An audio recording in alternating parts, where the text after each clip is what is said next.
श्याम को शहर पर जाते हुए सुमन जी के पैर बहू बेटे के कमरे से आती आवाज़ों से रुक गई।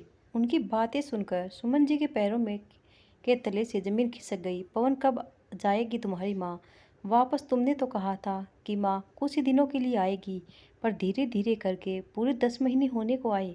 पता नहीं कब जाएगी कि बोझ बनकर बैठी है। चुप करो कविता, वह मेरी माँ है, ना कि कोई बोझ। यह माँ का भी घर है, और फिर गांव में उनका है ही कौन? पापा जी के बाद एक मैं ही तो हूँ उनका अब सब कुछ। और फिर तुम घर में रहती ही कहाँ हो जो तुम्हें उनसे कोई प्रॉब्लम है?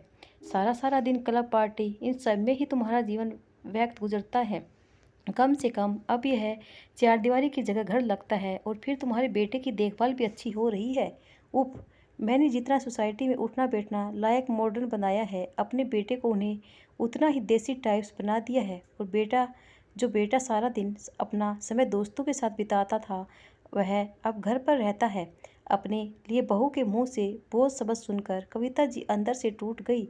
वह तो गांव से अपने बच्चों के साथ प्रेम से रहने आई थी, इसी कारण उसने बहू को किसी बात पर भी रोका टोका नहीं की, बल्कि सदा उसका साथ देने की कोशिश की। कि वो यहाँ बोझ है शब्द उसके कानों में गूंज रहे थे, इसलिए उसने वापस गांव जाने का फैसला कर लिया। उसने वापस गांव जाने को बेटे से कहा, और बेटे ने बहुत मना किया। पवन को इस बात का पता भी नहीं था कि कविता जी ने उसकी और सुमन की सारी बातें सुन ली। कविता जी, मैं गांव के बहुत याद आ रही है कहकर बेटे को बना लिया, और कुछ दिनों में गांव वापस चली गई। शायद कभी वापस आने को। उनके जाने के बाद सुमन की खुशी अपनी चरम सीमा पर थी। सभी की जिंदगी उनके पुराने ढंग से चलने लगी। सुमन अपने किटी और क्लब पार्टी में मगन हो गई, तो बेटा घर से बाहर दोस्तों में। लेकिन कहीं ना कहीं उसे अपने बेटे में कुछ बदलाव नजर आ रहा था। वक्त अपनी गति से बीत रहा था। एक दिन सुमन को तेज बुखार आ गया, और देखते ही देखते उसे मामूली सी बुखार ने गंभीर रूप ले लिया, जिस कारण सुमन जिंदगी और मौत के बीच लड़ने लगी।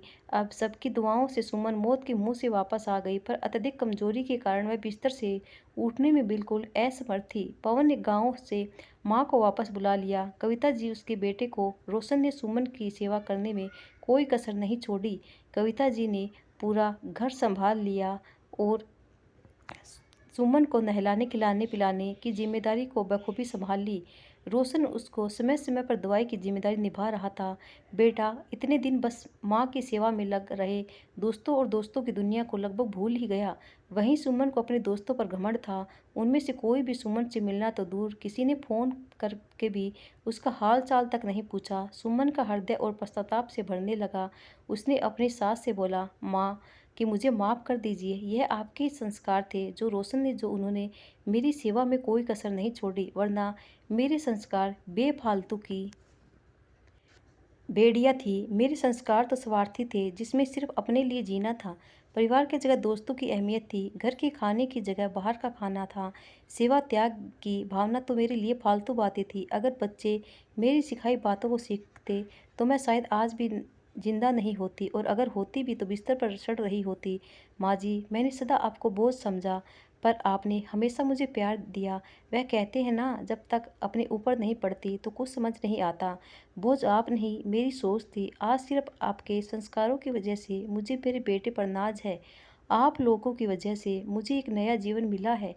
अब आप कभी अपने घर को, अपने बच्चों को छोड़कर नहीं जाएगी। ये कहकर सुमन ने अपनी सास से माफ़ी मांग ली, और वहीं खड़ा पवन सुमन के हृदय परिवर्तन पर मन ही मन भगवान का धन्यवाद कर रहा था। दोस्तों, ये वीडियो कैसी लगी कमेंट करके ज़रूर बताना, और हमारे चैनल को लाइक शेयर और सब्सक्राइब ज़रूर करना। धन्यवाद।